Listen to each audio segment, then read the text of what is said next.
Tuhanku Maha Kuasa, Raja segala raja. Dia takkan tergoyahkan, Dia takkan terkalahkan.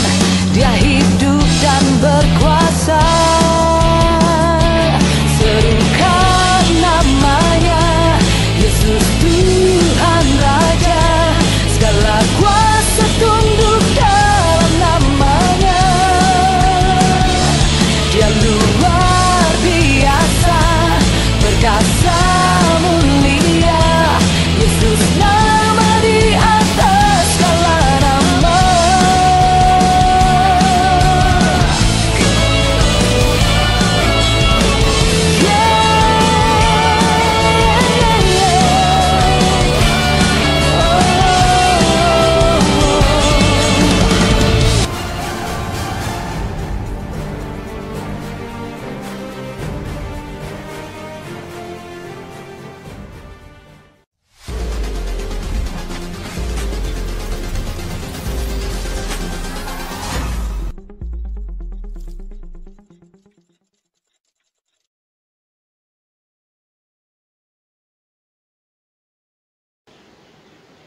Salam Bapak Ibu Saudara-saudari yang terkasih dalam Yesus Kristus. Pada pagi hari ini mari memulaikan ibadah Pelita Emas. Mari kita angkat satu pujian, Penuhi Aku Sekarang.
Hidupku bagai bejana.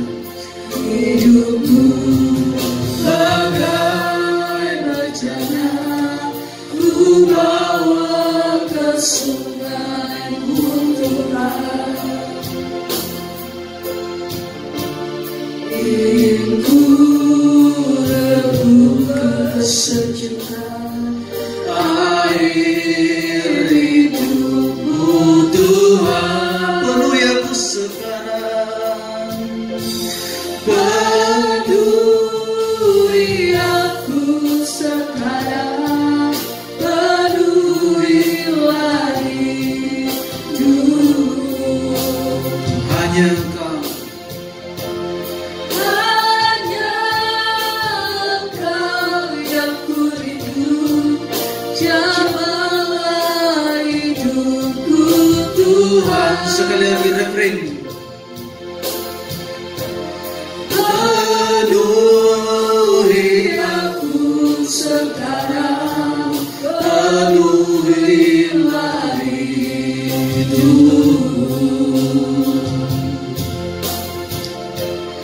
Hanya Engkau yang ku rindu, jamahlah hidupku Tuhan, Jamahlah hidupku Tuhan, hidupku Tuhan, jamahlah hidupku Tuhan, jamahlah hidupku Tuhan. Mari kita sembah Tuhan. Haleluya.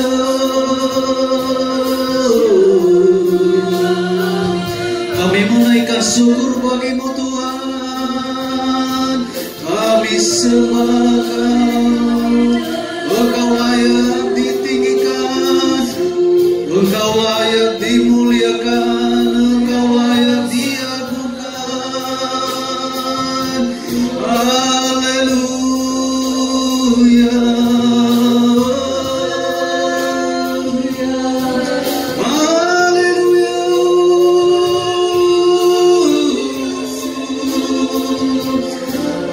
Haleluya.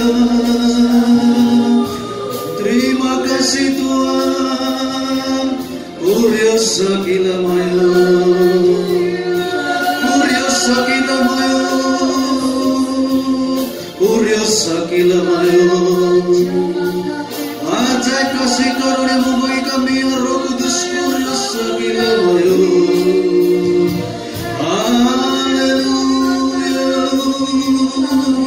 Kami semua yang beribadah di tempat ini, di tempat kami masing-masing saat ini, Engkau berkati kami, lawat kami semuanya. Haleluya. Engkau lawat kami oleh kuasa Roh Kudus-Mu pada saat ini. Kami memuji kebesaran-Mu pada saat ini, kami tinggikan nama-Mu.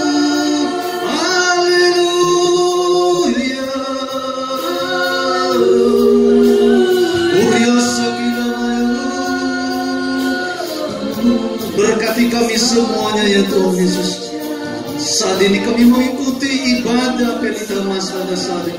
Engkau sertai senantiasa ibadah ini dalam nama Tuhan Yesus Kristus.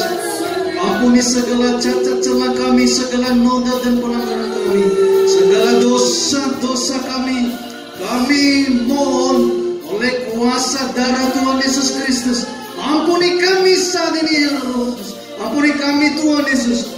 Darah-Mu yang tercurah di atas kayu salib, Engkau ampuni kami, Engkau ampuni setiap kami, ampuni hamba-hamba-Mu, ampuni kami, ampuni semuanya, seluruh jemaat.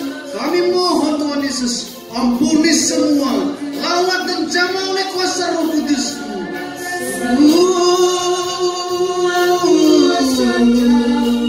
Sekalipun kami tidak bisa berkumpul bersama-sama di dalam ibadah ini, tetapi kami mengikuti ibadah melalui rumah kami masing-masing.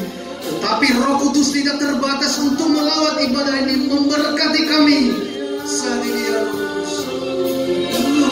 Kami percaya Engkau penuhi kami oleh kuasa Roh Kudus-Mu. Engkau lawat kami saat ini Bapa. Terima kasih Bapa di surga, Engkau layak ditinggikan, diagungkan. Kita angkat pujian ini sekali lagi, penuhi aku sekarang.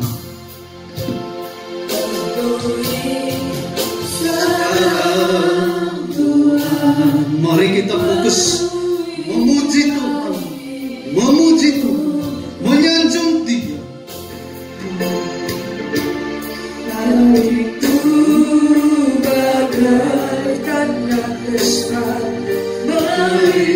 Mari kita fokus kepada jemaat Roh Suci, jemaat Roh Kudus. Segala beban-beban kita taruhkan kepada Kristus. Beban kita jangan kita pikul sendiri, tetapi kita pikul, kita berikan kepada Kristus di dalam beban kayu salibnya, sehingga beban ringan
kasih Bapa di surga, kami percaya lawatan-Mu telah turun menjamah kami semuanya. Dan saat ini kami akan merenungkan isi firman-Mu. Berkati kami semua yang mendengar dan yang mengikuti ibadah ini, agar kami dibekali, dikokohkan iman kami melalui pemerintahan firman ini. Urapi kami semua dan kuasai kami oleh kuasa Roh Kudus-Mu. Ciptakan rajut aling perlindungan bagi kami semuanya, terkhusus hamba-Mu yang menyampaikan sabda firman-Mu. Rajut aling Engkau menjadi kota benteng hamba-Mu, menjadi kubu pertahanan hamba-Mu pada saat ini. Segala kuasa-kuasa kegelapan, kuasa-kuasa iblis, dan segala konspirasi iblis, maka singkirkan dalam nama Tuhan Yesus Kristus. Kami patahkan dalam kuasa darah Tuhan Yesus Kristus. Kami mau membuka hati dan pikiran kami untuk menerima firman-Mu. Berbicaralah Tuhan Yesus, kami siap mendengarkan firman-Mu. Di dalam nama Tuhan Yesus Kristus kita sambut firman Tuhan. Haleluya. Amin. Salam Bapak Ibu, saudara-saudari yang terkasih dalam nama Tuhan Yesus Kristus. Shalom. Ada amin Bapak Ibu? Amin. Minggu lalu kita telah menerima pengajaran firman Tuhan, yaitu kita hidup di dalam roh. Nah, orang-orang yang hidup di dalam roh itu bukan berarti tidak menerima atau tidak pernah menghadapi suatu tantangan.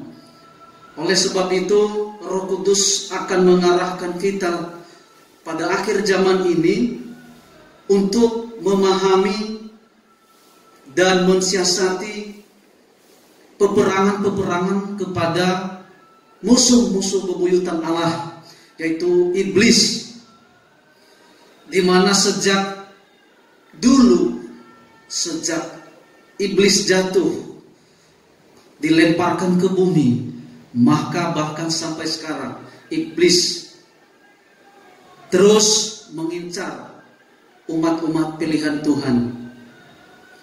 Oleh sebab itu, mari kita fokus untuk memahami firman Tuhan ini, agar kita dapat melihat, memantau, dan mempersiapkan diri untuk mematahkan panah-panah api si jahat. Tema firman Tuhan pada pagi hari ini yaitu strategi peperangan rohani. Strategi peperangan rohani. Kita baca firman Tuhan diambil di dalam Efesus pasal 6 ayatnya yang ke-10 sampai yang ke-18. Ibrani pasal yang ke-6 ayat yang ke-10 sampai yang ke-18. Mari kita baca bersama-sama. Silakan. Perlengkapan rohani. Akhirnya hendaklah kamu kuat di dalam Tuhan, di dalam kekuatan kuasa-Nya. Kenakanlah seluruh perlengkapan senjata Allah, supaya kamu dapat bertahan melawan tipu muslihat iblis. Karena perjuangan kita bukanlah melawan darah dan daging, tetapi melawan pemerintah-pemerintah, melawan penguasa-penguasa, melawan penghulu-penghulu dunia yang gelap ini, melawan roh-roh jahat di udara. Sebab itu ambillah seluruh perlengkapan senjata Allah, supaya kamu dapat mengadakan perlawanan pada hari yang jahat itu dan tetap berdiri. sesudah kamu menyelesaikan segala sesuatu. Jadi berdirilah tegak, Berikat pinggangkan kebenaran dan berbaju syarahkan keadilan. kakimu berkasutkan kerelaan untuk memberitakan Injil damai sejahtera. Dalam segala keadaan pergunakanlah perisai iman, Sebab dengan perisai itu kamu akan dapat memadamkan semua panah api dari si jahat. dan terimalah ketopong keselamatan dan pedang roh, yaitu firman Allah. Dalam segala doa dan permohonan, Berdoalah setiap waktu di dalam roh, dan berjaga-jagalah di dalam doamu itu dengan permohonan yang tak putus-putusnya untuk segala orang kudus. amin. Jadi strategi peperangan rohani kita harus diperlengkapi oleh kuasa Roh Kudus. Jadi dalam Efesus pasal 6 ayat 10 sampai yang ke-18 itu ditekankan di sana bahwa dalam melawan siasat iblis itu kita harus menggunakan seluruh perlengkapan senjata Allah, yaitu firman Allah. Nah, yang perlu kita pahami dulu tema, yaitu strategi peperangan rohani. Strategi, kalau kita lihat di dalam kamus besar bahasa Indonesia, strategi itu adalah siasat atau rencana. Siasat atau rencana. Sementara peperangan rohani yaitu pertempuran yang sedang berlangsung, yang terus-menerus antara Allah dan iblis. Jadi peperangan dalam hal ini melakukan perlawanan dari segala perbuatan kegelapan iblis. Segala perbuatan-perbuatan kegelapan itulah yang kita ungkap pada saat pagi hari ini. Mari kita buka pikiran kita semuanya, pikiran hati, pikiran dan pendengaran kita, supaya lebih fokus. Sebab dalam mengungkap firman seperti ini, iblis tidak tinggal diam. Jadi dalam mengungkap ini perlu persiapan-persiapan yang matang, perlu persiapan-persiapan khusus. Sebab ketika melucuti, membuka aib iblis, maka iblis tidak tinggal diam. Bapak Ibu saudara-saudari yang terkasih dalam Tuhan, jadi strategi peperangan rohani ini perlu kita pahami, inilah sudah akhir zaman. Di masa ambang kedatangan Tuhan Yesus Kristus yang kedua kali, iblis mengambil bagian untuk menyesatkan umat Tuhan. Tetapi bagi kita yang dipilih Allah, yang dikasihi oleh Tuhan Yesus Kristus, kita harus bijaksana, kita harus cerdik dan cerdas untuk melawan iblis. Namun tentu tanpa kekuatan kuasa urapan Roh Kudus, kita tidak bisa melakukan perlawanan terhadap iblis. Maka Roh Kuduslah yang akan membawa dan memimpin kita kepada peperangan yang sesungguhnya. Dikatakan tadi bahwa hendaklah kamu kuat di dalam Tuhan, di dalam kekuatan kuasanya. Jadi kita harus kokoh, kuat di dalam Tuhan, di dalam kekuatan kuasanya. Setelah kuat dan kokoh, lalu kita harus mengenakan seluruh perlengkapan senjata Allah, supaya kita tidak mampu dikuasai oleh iblis, tetapi bertahan melawan tipu muslihat iblis. Kita tidak dibodohkan oleh kuasa-kuasa kegelapan. Ada 3 dasar untuk melakukan strategi peperangan rohani ini. Ada 3 dasar untuk melakukan peperangan rohani ini. Yang pertama harus kita pahami, yaitu peperangan rohani tingkat dasar. dan kedua peperangan rohani tingkat okultisme, dan ketiga peperangan rohani tingkat strategis atau tingkat tinggi. Mari kita bahas satu persatu, yaitu peperangan rohani tingkat dasar. Peperangan rohani tingkat dasar yaitu memerangi segala kelemahan-kelemahan di dalam diri kita, memerangi segala pikiran-pikiran liar kita. Tetapi kita harus tunduk takluk kepada firman Allah dan Roh Kudus. Tuhan Yesus juga melakukan ini ketika dicobai di padang gurun. Nah, Tuhan Yesus rela melakukan ini dan mengikat, melumpuhkan dan mengalahkan iblis yang mengganggu lewat keinginan daging, lewat keinginan mata dan kekuasaan duniawi saat Tuhan Yesus berkuasa. Jadi dapat kita baca nanti di dalam Lukas pasal 4 ayat 1 sampai ayat yang ke-13. Kita baca dulu Lukas pasal 4 ayat 1 sampai yang ke-13. Pencobaan di padang gurun. Yesus yang penuh dengan Roh Kudus kembali dari sungai Yordan lalu dibawa oleh Roh Kudus ke padang gurun. Di situ ia tinggal 40 hari lamanya dan dicobai iblis.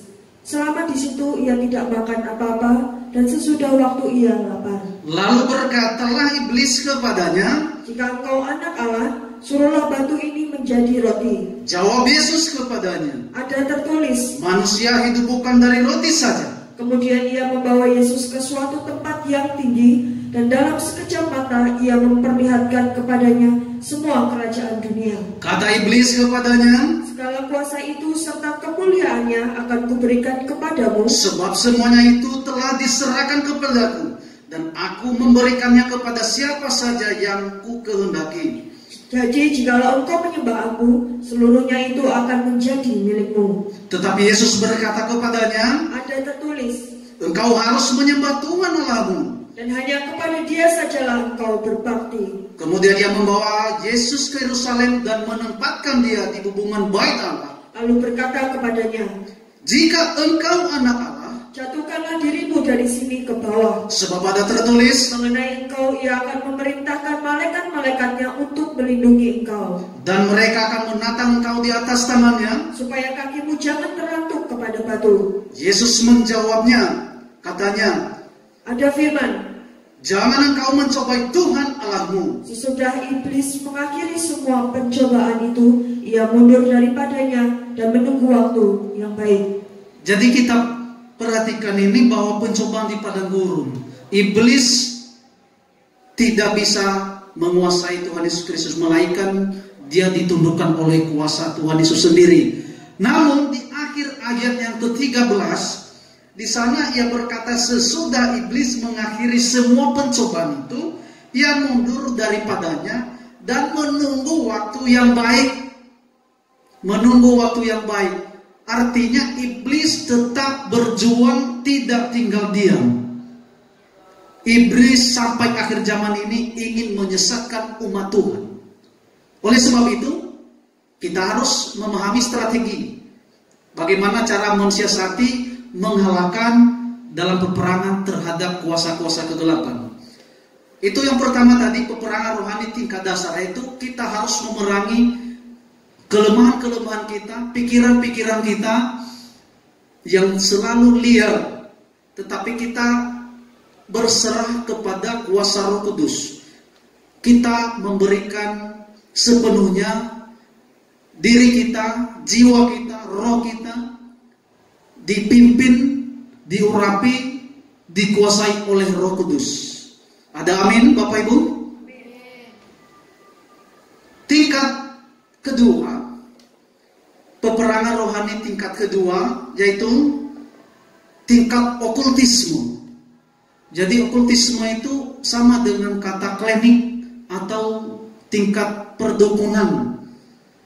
Nah, di sini kita membeberkan, membongkar, dan melucuti pekerjaan kuasa gelap yang terorganisir, yang dilakukan oleh para dukun, paranormal, penguasa-penguasa iblis yang memakai pribadi seseorang yang telah dirasuki oleh setan.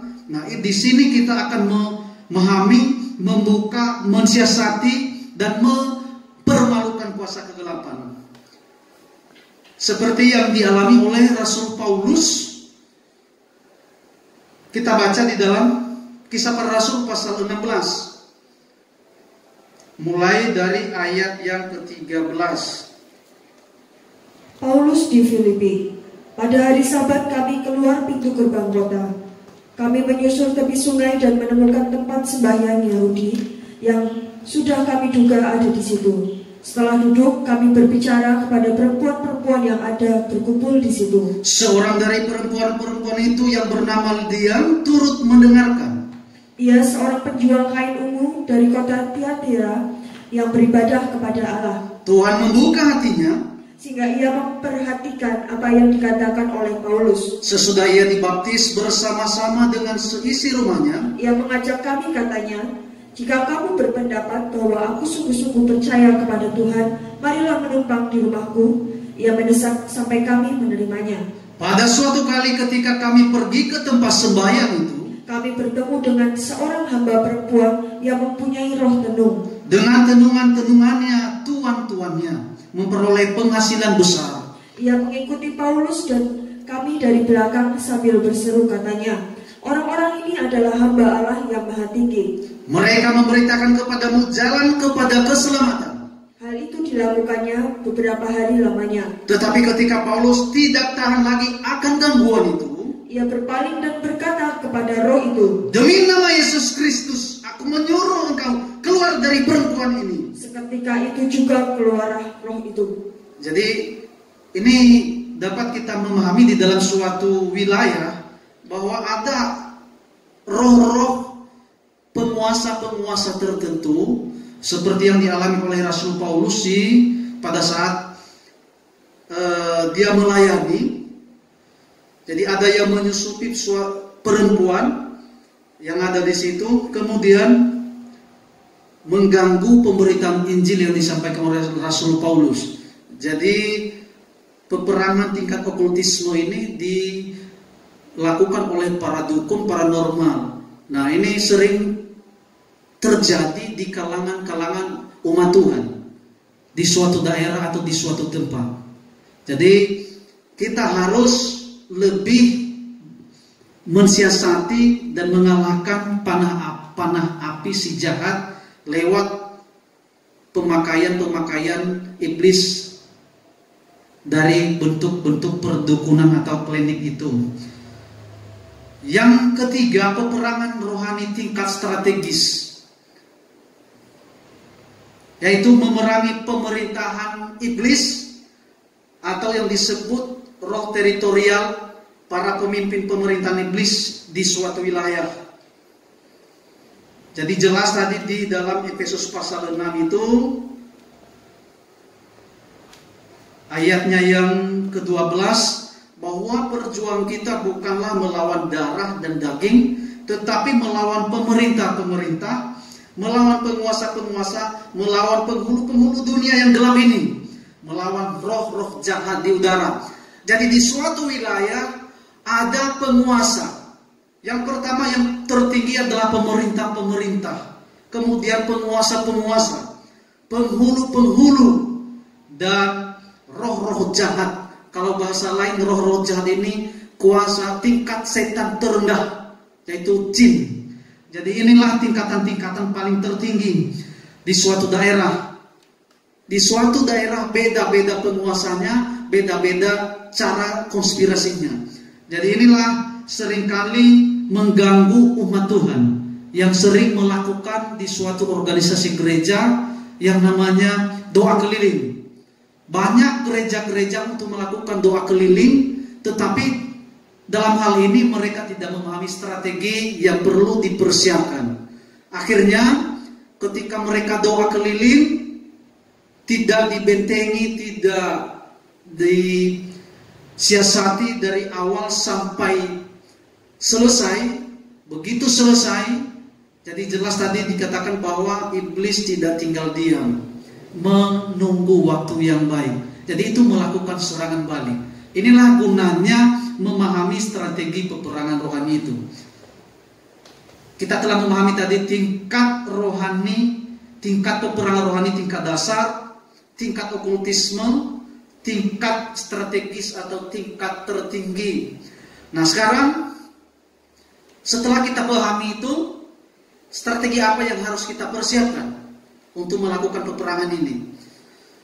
Yaitu di dalam Efesus pasal 6 ayat 11 tadi, bahwa yang harus dipersiapkan yaitu memperlengkapi diri dengan perlengkapan senjata Allah, mengenakan seluruh perlengkapan senjata Allah. Jadi ketika kita memperlengkapi diri dengan perlengkapan senjata Allah, maka iblis pun tidak pernah bisa menguasai kita. Sebab kuasa terang ilahi telah memenuhi dan menguasai kita. Ketika terang itu datang, maka kegelapan akan meninggalkan kita semuanya. Amin. Amin. Mengenakan senjata Allah atau perlengkapan senjata Allah. Ya, dan berikutnya mendekat kepada Allah. Jadi dalam melawan iblis itu, dalam mempersiapkan itu, kita harus mendekatkan diri kepada Allah untuk melawan iblis. Kita baca Yakobus pasal 4 ayat 7a.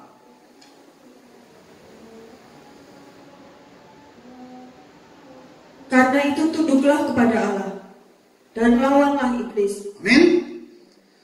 Yaitu mendekat kepada Allah. Karena itu tunduklah kepada Allah dan lawanlah iblis. Jadi kita harus mendekatkan diri kepada Allah setelah kita diperlengkapi oleh senjata Allah. Senantiasa mengejar hidup kudus. Sekalipun kita mau mendekatkan diri kepada Allah, tetapi kalau kita tidak mengejar hidup dalam kekudusan, maka kita tidak bisa mematahkan panah-panah api si jahat, melucuti kegelapan, melucuti perbuatan-perbuatan, segala perbuatan-perbuatan iblis dan konspirasinya. Jadi orang yang hidup dalam kekudusan, hidupnya diurapi oleh Roh Kudus. Setelah diurapi Roh Kudus, maka dia mendapatkan benteng perlindungan, kubu pertahanannya itu hanya kepada Kristus. Dan para malaikat surga ikut melayaninya. Sehingga dalam melakukan suatu peperangan rohani, iblis tidak sanggup bertahan untuk melakukan peperangan tersebut. Jadi itulah gunanya harus mengejar hidup dalam kekudusan. Dan kemudian dalam kondisi-kondisi tertentu diperlukan puasa. Nah, ini jemaat Tuhan bukan hanya melakukan doa, tetapi dalam saat-saat tertentu harus diperlukan puasa. Itu ada kasus yang pernah terjadi di dalam pelayanan Tuhan Yesus Kristus dan murid-muridnya ketika mengusir roh setan yang hinggap di dalam orang sakit. Maka Tuhan Yesus berkata, sejenis ini tidak bisa diusir dengan kata-kata, tetapi harus disertai dengan puasa. Nah, ini sangat berguna ketika kita melakukan peperangan rohani. Jadi dalam memantau, melihat situasi, membaca keadaan, kita harus memiliki roh menimbang dalam mengintai suatu tempat untuk mengukur kemampuan iblis itu.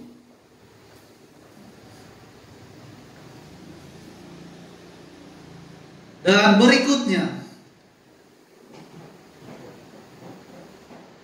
harus kita terapkan mentaati amanat agung Tuhan Yesus Kristus dalam pewartaan Injil. Ya, jadi jelas tadi harus kita mewartakan Injil atau memberitakan Injil Kristus. Dikatakan di dalam Efesus pasal 6 ayat 15 tadi, kakimu berkasutkan kerelaan untuk memberitakan Injil damai sejahtera. Jadi di dalamnya terkandung unsur memberitakan Injil. dalam melakukan strategi ini sangat efektif untuk melakukan pemberitaan Injil. Nah, tujuan sebenarnya doa keliling ini salah satunya mengusir roh setan, roh jahat di wilayah tertentu, mendoakan orang-orang di wilayah tertentu agar mereka dijamah oleh Roh Kudus dan dibawa masuk kepada rencana Allah. Sehingga setiap orang yang dijamah oleh Roh Kudus itu mereka menerima Tuhan Yesus Kristus. Inilah keefektifan pemberitaan Injil di dalam strategi peperangan rohani. Selanjutnya, kita juga harus menyadari bahwa peperangan rohani ini kita tidak sanggup mengerjakannya, tetapi Tuhan Yesuslah panglima perang kita. Amin. Yesuslah yang berperang di pihak kita. Tuhan Yesuslah yang memberikan kemenangan. Jadi dalam Matius pasal 28 ayat 18 dan seterusnya, bahwa Tuhan Yesus telah menerima segala kuasa baik di bumi maupun di surga. Jadi kita diberikan kuasa oleh Tuhan Yesus Kristus, tetapi jangan kita menyombongkan diri dalam melakukan ini. Sebab roh kesombongan itulah sifat dan karakter iblis dalam pemberontakannya kepada Allah. Nah, setelah memahami strategi ini, di antaranya juga harus kita pahami namanya mentaati hukum perang. Di dalam peperangan itu ada suatu hukum-hukum yang berlaku. Dalam suatu peperangan waktu zaman Musa memimpin bangsa Israel, ada strategi yang dilakukan dalam peperangan. Seperti nanti yang diterapkan di dalam Ulangan pasal 20 ayat 1 sampai 17. Di sana ada hukum perang yang dilakukan oleh Musa. Begitupun dalam peperangan ini ada aturan-aturan main. Nah, nanti kita bahas selanjutnya seperti apa. Segala sesuatu yang harus kita persiapkan, jangan lupa ada harga yang harus dibayar dalam mempersiapkan diri ini. Ada yang harus dibayar dalam pelayanan ini, yaitu berkorban melakukan segala sesuatu untuk Tuhan. Amin. Jadi dalam mempersiapkan peperangan rohani ini, kita harus lebih fokus kepada Tuhan. Lalu bagaimana setelah memahami persiapan peperangan rohani? Sasaran kita sebenarnya apa? Sasaran umat Tuhan sebenarnya apa? Jadi sasaran untuk melakukan peperangan rohani ini yang di kalangan umum banyak mengetahui ini, yaitu peperangan terhadap setan dan kuasanya. Yaitu setan itu bisa menempati di mana saja. Sasarannya itu tanah. Tanah, ada yang berkuasa di dalam tanah. Yang ada yang berkuasa di air. Ada juga yang di udara. Bangunan biasanya bangunan-bangunan angker, bangunan-bangunan tua, atau bangunan-bangunan yang sudah sekian tahun, berpuluhan-puluhan tahun ditinggalkan. Atau bangunan-bangunan yang dianggap memiliki kekuatan mistik. Nah, kemudian pohon-pohon yang rimbun, batu-batu yang disembah, batu-batu besar, patung-patung, dan terlebih ada juga manusia yang diperalat oleh setan. Seringkali juga manusia diperalat oleh setan, dirasuki oleh kuasa kegelapan dan benda-benda buatan tangan manusia. Di situ ada di sana spirit iblis. Benda-benda seperti apa? Biasanya itu keris yang sudah sekian lama diagung-agungkan, dibuat, disakralkan. Nah, ini biasanya keris zaman dulu. Nah, kepada Bapak Ibu yang sering atau yang selalu berdoa, nah ini kalau kita memahami ini, nah sasaran buatan-buatan seperti keris ini kita doa biasanya tengah-tengah malam. Itu di tengah-tengah malam itu ketika kita fokus berdoa, biasanya itu di dalam langit itu ada yang berterbangan seperti keris. Itu biasanya itu kuasa-kuasa kegelapan, kuasa-kuasa adat, praktek-praktek perdukunan. Nah, jadi inilah gunanya harus kita pahami strategi. Nah, kita memahami sasarannya, sudah memahami sasarannya, yaitu tanah, air, udara, bangunan, pohon, batu, manusia, dan benda buatan manusia. Nah, sasaran utama juga dalam peperangan rohani ini, biasanya di wilayah itu, peperangan suatu wilayah adalah pribadi manusia. Nah, ciri khas manusia yang dirasuki oleh setan, yang pertama, dia memiliki unsur akar kepahitan. Unsur akar kepahitan. Kenapa ada unsur akar kepahitan? Karena dia tidak pernah merelakan dirinya untuk melepaskan pengampunan. Jadi unsur kepahitan ini adalah jembatan iblis untuk masuk kepada pribadi orang tersebut. Nah, di dalam pribadinya ada 3. Di dalam pribadi manusia itu, yaitu tubuh, jiwa, dan roh. Yang paling utama yang diserang oleh iblis adalah jiwanya. Nah, ini sering kali dihinggapi oleh kuasa kegelapan. Nah, ini roh kepahitan ada di dalam orang tersebut. Kemudian roh kesombongan. Roh kesombongan ini ada lagi roh pemberontakan. Kalau itu melekat di dalam pribadi seseorang, maka sangat gampang kepada iblis merasuki orang tersebut. Inilah yang harus kita pahami.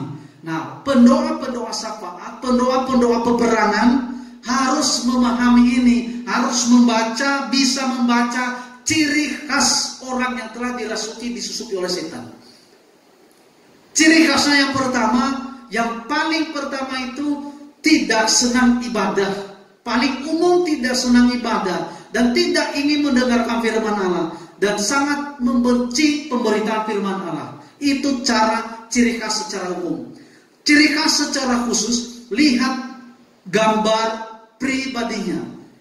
Khasnya, biasanya mukanya tidak pernah berseri. Kalau kita tatap di dalam aura mukanya itu, di dalam dahinya itu tidak bercahaya. Seringkali bertukar cahayanya itu, ada kuasa kegelapan. Seringkali gelap.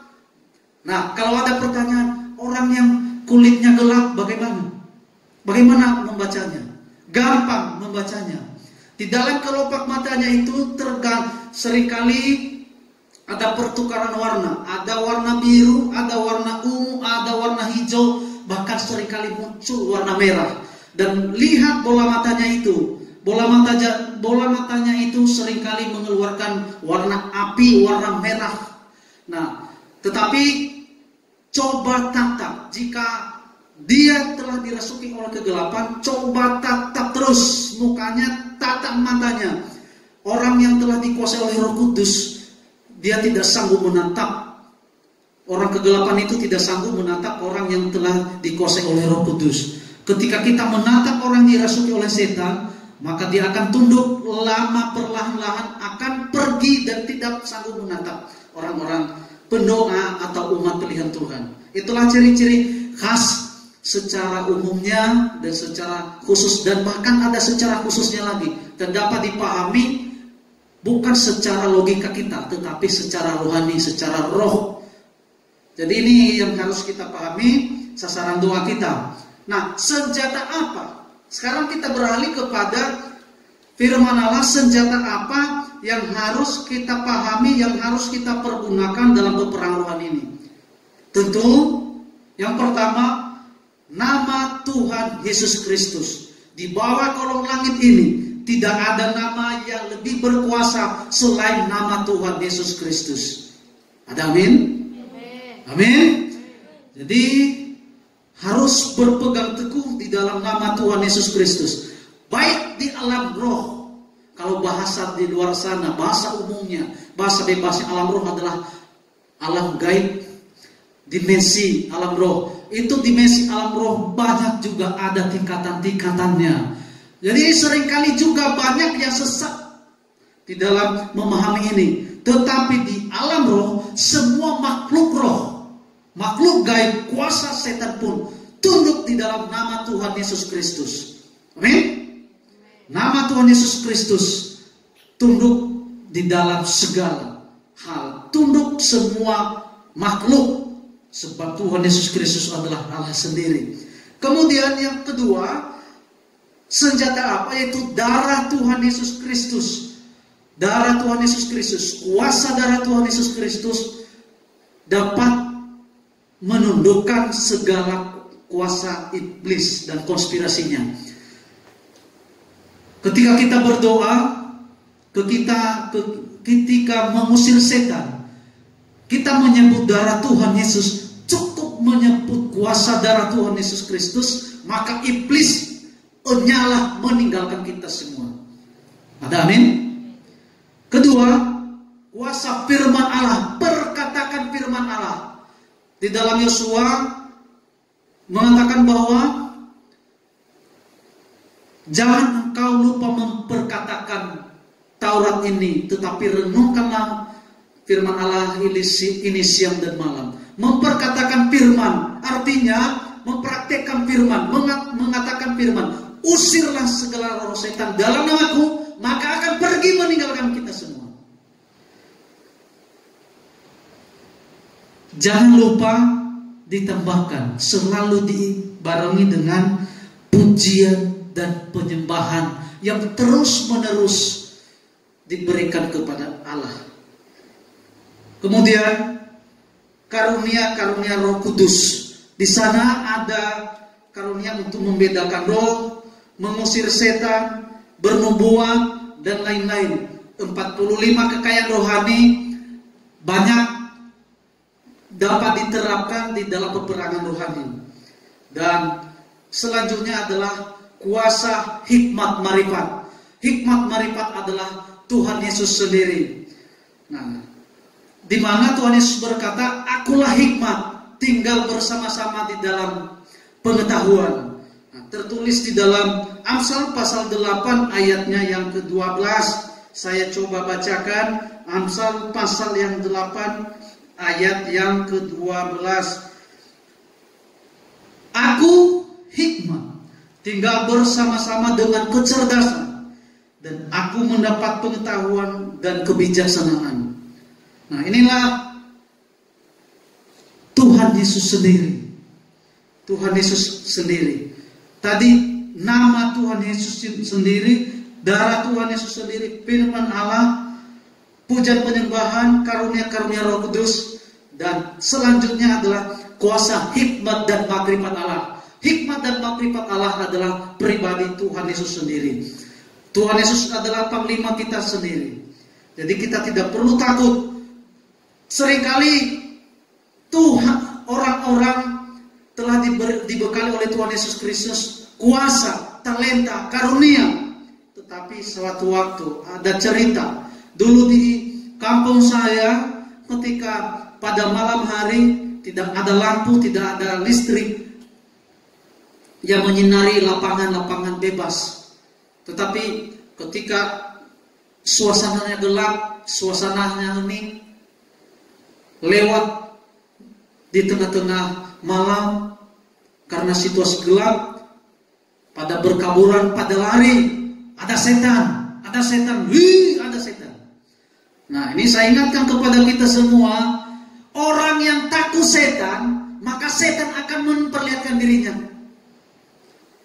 Jangan coba-coba takut kepada kuasa kegelapan. Jangan takut kepada kuasa setan-setan.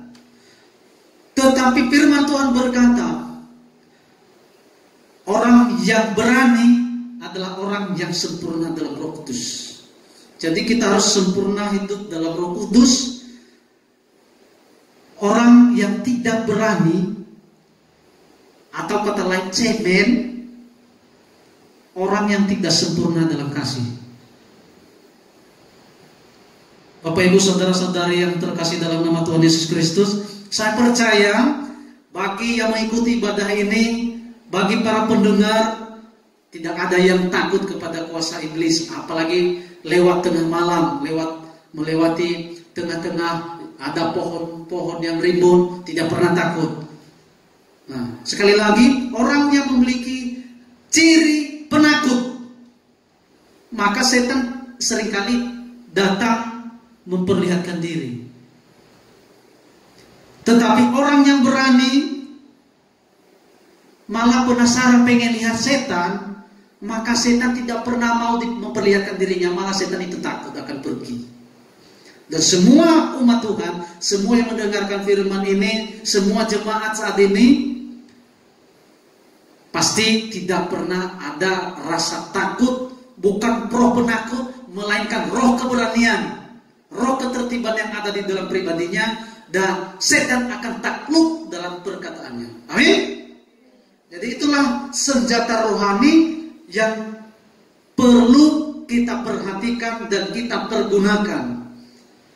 Nah, tadi sudah dikasih tahu adalah salah satu contoh dalam peperangan rohani itu, yaitu misalnya peperangan teritorial atau doa keliling. Nah, dalam menerapkan ini perlu juga menyiapkan dan menyusun struktur dalam melakukan peperangan-peperangan rohani.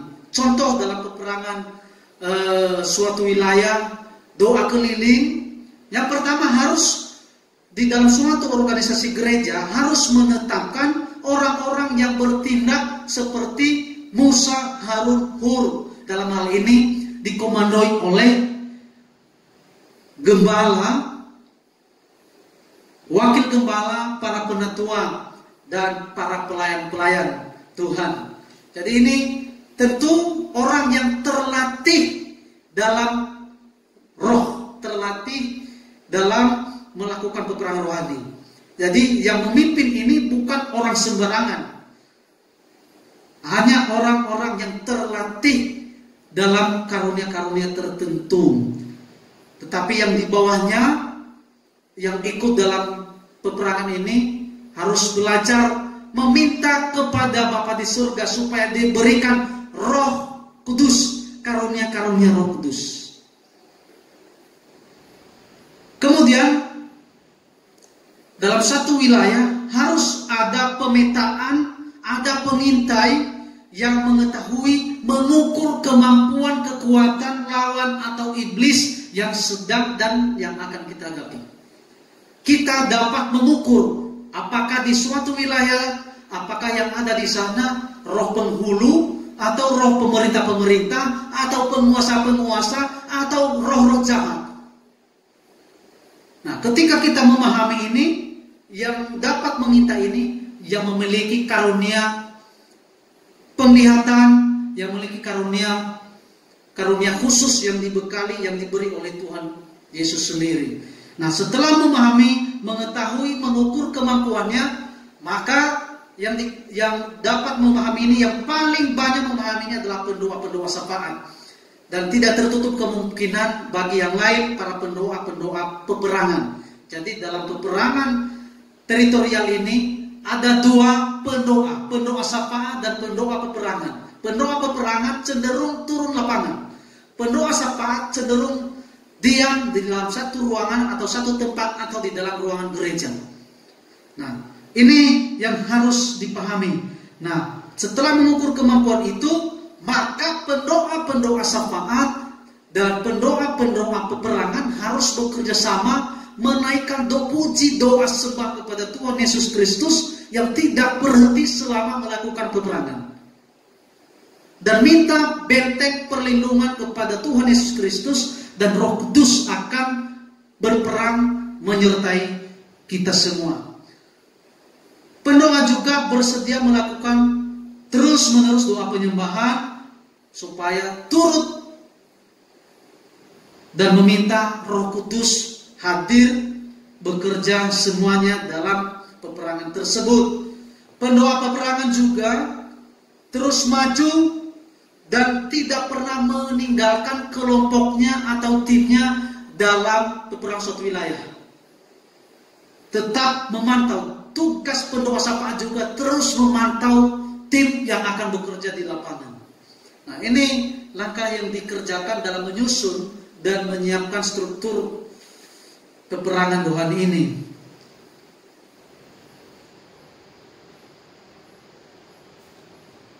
Kita sudah memahami tadi tugas pendoa sapa dan pendoa peperangan. Dan pokok yang paling penting dalam hal ini harus memperhatikan, biasanya pada akhir-akhir ini di kalangan-kalangan gereja selalu menggunakan sarana selain dari nama Tuhan Yesus Kristus, kuasa darah Tuhan Yesus Kristus, ada lagi minyak urapan dan perjamuan kudus. Perjamuan kudus ini bukan hanya mereka pakai di dalam ibadah atau di dalam perjamuan suci, tetapi dapat dipakai untuk mengusir roh setan dengan sarana yang dipakai pada satu perangan rohani ini. Tetapi disertai juga minyak urapan. Banyak di seluruh daerah-daerah sekarang mereka memakai sarana minyak urapan untuk mengurapi di suatu tempat. Nah, ini tambahan-tambahan yang harus kita lakukan. Nah, setelah selesai doa peperangan, tim pendoa syafaat dan tim pendoa peperangan kumpul kembali dan mengucap syukur kepada Allah, menaikkan doa sembah kepada Allah, dan saling memohon perlindungan kepada Tuhan. Kenapa? Kita baca Lukas pasal 4 ayat yang ke-13.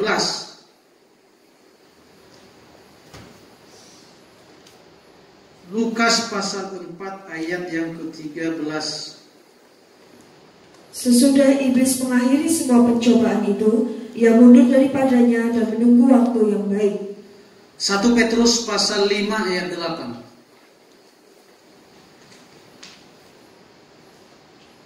Sadarlah dan berjaga-jagalah, lawan musuh iblis berjalan keliling sama seperti singa yang mengaum-ngaum dan mencari orang yang dapat ditelannya. Terus, lawanlah dia dengan iman yang teguh, sebab kamu tahu bahwa semua saudaramu di seluruh dunia menanggung penderitaan yang sama. amin. Jadi setelah berkumpul menaikkan doa sembah, jangan berhenti sampai di situ.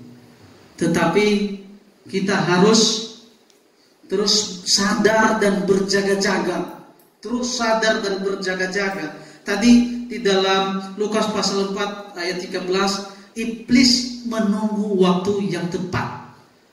Di tengah-tengah kelengahan umat Tuhan, di tengah-tengah ketika iman kita merosot, iblis masuk, bisa melalui alam mimpi, melalui sugesti-sugesti, melalui alam pikiran, melalui teror-teror, melalui intimidasi.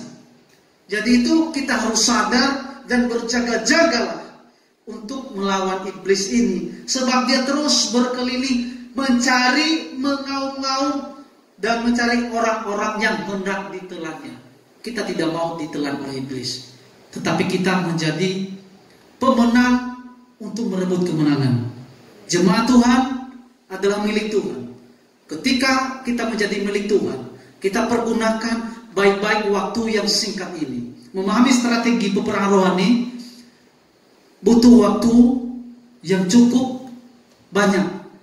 Jadi kita harus meminta pimpinan Roh Kudus. Kita harus berjaga-jaga di dalam doa dan di dalam roh, agar Roh Kudus selalu memenuhi, menguasai pikiran semua kita yang hadir, yang mengikuti ibadah maupun yang menyaksikan pemberitaan firman Tuhan ini.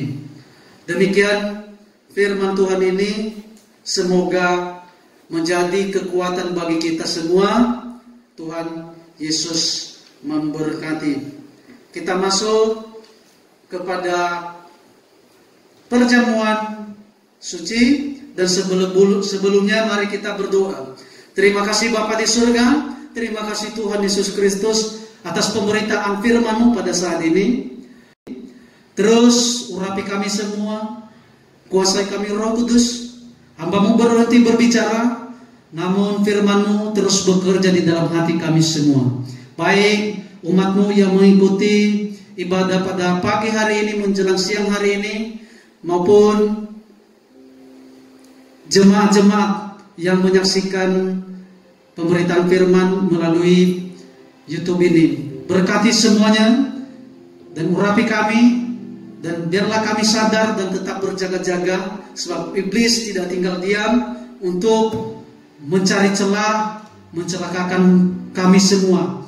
Oleh sebab itu, rajut aling perlindungan kami di dalam kuat kuasa-Mu. Terima kasih Bapa di surga, kami sambut perjamuan suci kami di dalam nama Tuhan Yesus Kristus. Haleluya, amin. Kita angkat pujian darah-Mu Yesus.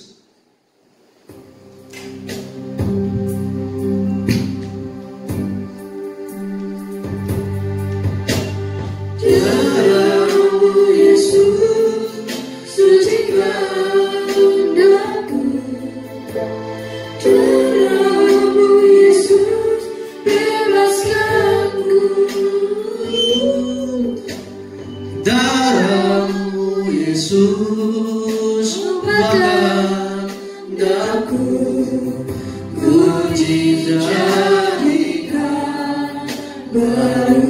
Yesus,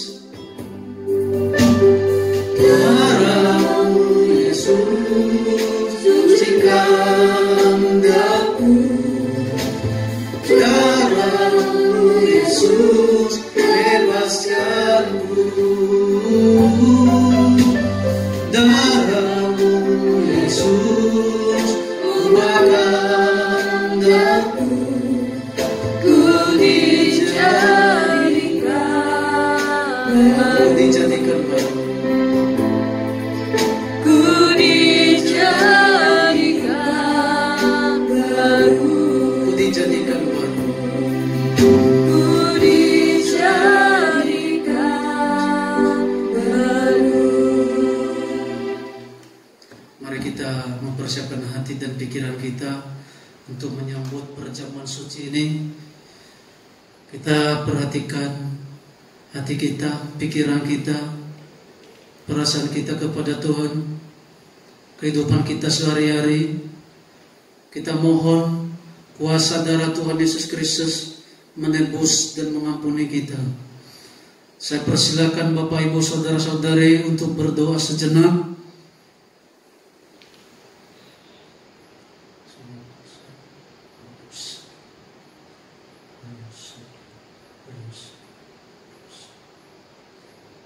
Terima kasih Bapa di surga. Kami percaya melalui perjamuan kudus ini kami telah ditebus, dibebaskan dari segala kutuk maut, segala kuasa kegelapan, kuasa iblis. Engkau bebaskan kami melalui kuasa perjamuan kudus ini. Kami diberikan kemenangan, kami telah mendapat lawatan Tuhan. Terima kasih Tuhan. Mari Bapak Ibu Saudara-saudari yang telah menyiapkan perjamuan kudus masing-masing, mari angkat tubuh Tuhan tinggi-tinggi di atas kepala kita masing-masing dan dengarkan firman Tuhan di dalam Matius pasal 26 ayat 26 sampai yang 28. Dan ketika mereka sedang makan, Yesus mengambil roti, mengucap berkat, memecah-mecahkannya, lalu memberikannya kepada murid-muridnya dan berkata, ambillah, makanlah, inilah tubuhku. Kita percaya inilah tubuh Tuhan, maka kita makan tubuh Tuhan Yesus Kristus. Dalam nama Tuhan Yesus Kristus, kita makan tubuh Tuhan.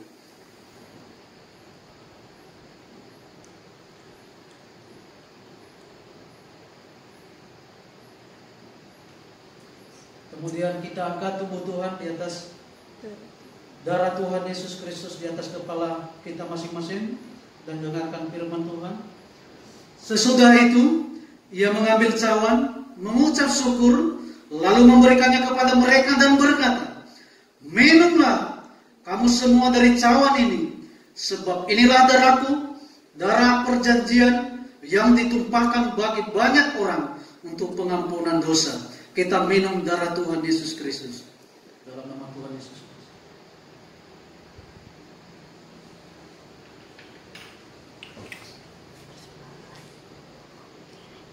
Angkat pujian darah Tuhan, darah Yesus.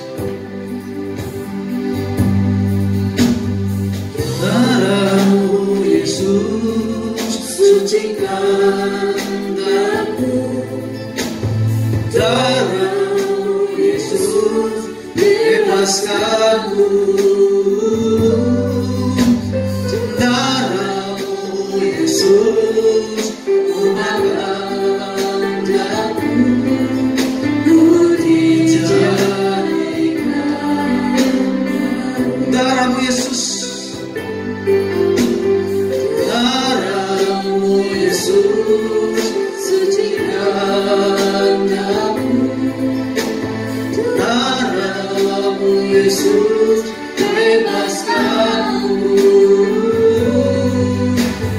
darah-Mu Yesus ubahkan daku, ku dijadikan baru, ku dijadikan baru.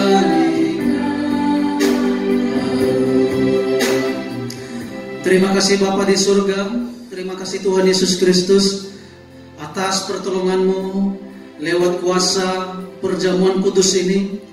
Terus berkati kami senantiasa, seluruh umat-Mu dan kami semuanya saat ini, hamba-Mu yang melayani, yang memberitakan firman Tuhan dalam kegiatan ibadah ini. Kami percaya bahwa kuasa perjamuan kudus ini, kuasa tubuh dan darah Tuhan Yesus, kita semua telah diampuni, dibebaskan dari segala keterikatan-keterikatan kuasa kegelapan, dari segala kuasa maut dan iblis dan konspirasinya. Kuasa maut tidak lagi menguasai hidup kita, tetapi kuasa Roh Kudus telah melawat kita, telah dibebaskan oleh kuasa darah Tuhan Yesus Kristus. Maka kita telah menerima kuasa saat ini. Ketika Roh Kudus turun, maka kita akan melakukan segala perkara-perkara yang ajaib di dalam Tuhan Yesus Kristus. Terima kasih Tuhan Yesus Kristus. Terima kasih Bapa di surga. Dan kami sebentar lagi Tuhan akan mengumpulkan persembahan, baik persembahan persepuluhan, persembahan ucapan syukur pada saat ini.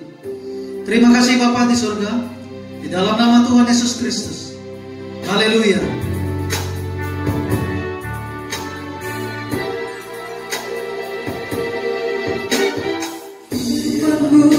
Berkata Kau besertaku, maka kuat roh dan jiwaku, karena-Mu Tuhan selalu ku nantikan,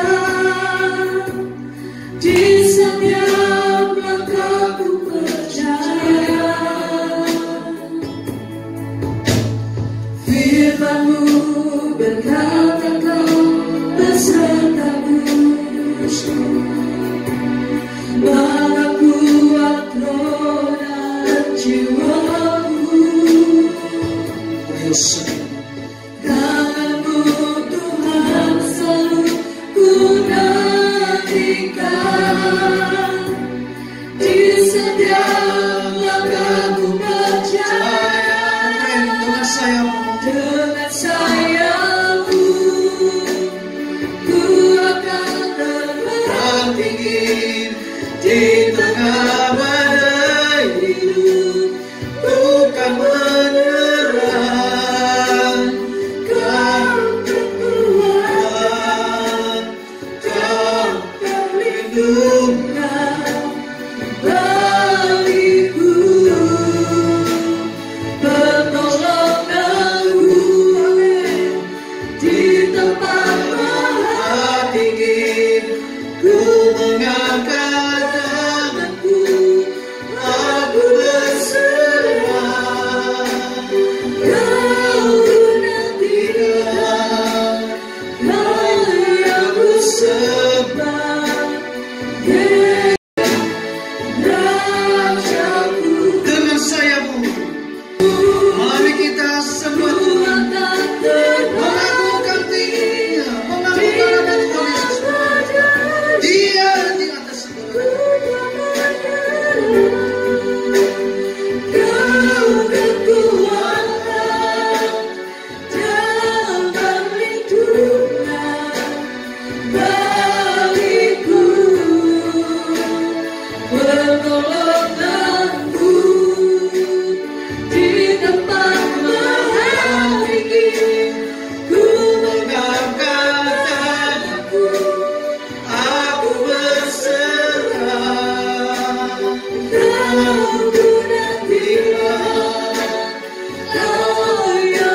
sembah, Yesusku,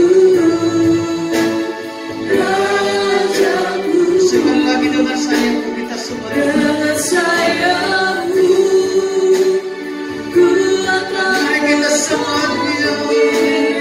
di tengah hidup,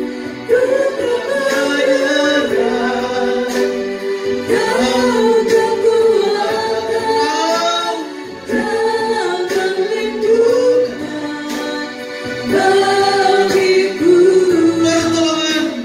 pertolonganku di tempat maha tinggi. Ku Katakan aku berserah, aku berserah. Kau Ikhlas. Kau yang ku sembah, Yesusku, Rajaku, Kau nantikan. Kau ku nantikan, Kau yang ku sembah, Yesusku, Rajaku. Kuriosa kita mayu. Dengan sayangmu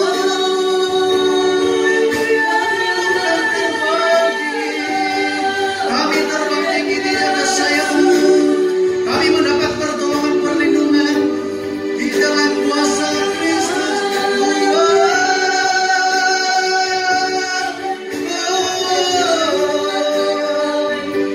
Terima kasih Bapa di surga.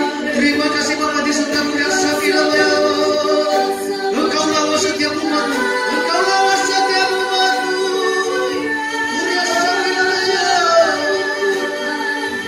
Kuasa Filaya. Kuasa Filaya. Kuasa Filaya. Umat-umatmu yang telah dilanda kekeringan rohani, kekeringan Roh Kudus. Maka saat ini kami berserah diri. Kami bersama-sama menyambut Tuhan, memuji memuliakan nama Tuhan Yesus Kristus. Di tengah-tengah umatmu telah mengalami kekeringan rohani, kekeringan jasmani. Maka kuasa Roh Kudus terus bekerja pada saat ini. Dalam nama Tuhan Yesus Kristus, urapi semuanya, urapi kami semuanya, urapi semuanya. Kuasai hamba-Mu, kuasai hamba-Mu, kuasai lawan jemaat-Mu. Dalam nama Tuhan Yesus Kristus. Dios sabila mayu, Dios sabila mayu, Dios sabila mayu, Dios sabila mayu. Jika di tempat kami masing-masing Tuhan mengalami banyak kekeringan rohani, maka saat ini kami mau bangkit dalam kuasa Roh Kudus. Kami mau bangkit dalam semangat. Biarlah roh kami menyala-nyala. Kami siap melayani Tuhan Yesus Kristus. Lebih-lebih dalam memahami strategi peperangan rohani Tuhan. Bekali kami oleh kuasa Roh Kudus. Sebab tanpa Roh Kudus kami tidak bisa melakukan apa-apa. Kami takut, kami berserah diri kepada Roh Kudus. Kami percaya, kami terbang tinggi mengalahkan kuasa kegelapan. Kami diberikan kemenangan oleh kuasa Tuhan Yesus Kristus. Terima kasih Bapa. Terima kasih Bapa. Terima kasih Bapa. Terima kasih Bapa di surga. Terima kasih Tuhan Yesus Kristus. Kami percaya Tuhan, melalui pemberitaan firman-Mu dari awal, pertengahan, hingga pada akhirnya selesainya Tuhan, Engkau terus bekerja bagi kami. Selanjutnya Roh Kudus yang memimpin, membimbing kami, mengurapi dan menguasai kami saat ini. Terima kasih Tuhan, kuasa pemberitaan firman-Mu, kuasa perjamuan suci ini dan persembahan-persembahan yang telah kami berikan kepada Tuhan. Engkau terus berkati Tuhan, berkati berlimpah-limpah. Kekasih-kekasih Tuhan, terima berkat Tuhan. Angkat kedua tanganmu dan terimalah berkat. Berkat-berkat dari surgawi, berkat-berkat dari Allah Bapa, Sang Putra dan Roh Kudus, berkat-berkat dari Abraham, Ishak dan Yakub, berkat mempelai menjadi milik kita semuanya, berkat-berkat dari samudera raya, dari seberang lautan mengalir di dalam rumah Allah. Terima kasih Tuhan Yesus, terima kasih Roh Kudus, kami telah menerima berkat ini. Di dalam nama Tuhan Yesus, hamba berdoa dan mengucap syukur. Haleluya. Amin. Tuhan Yesus memberkati. Shalom.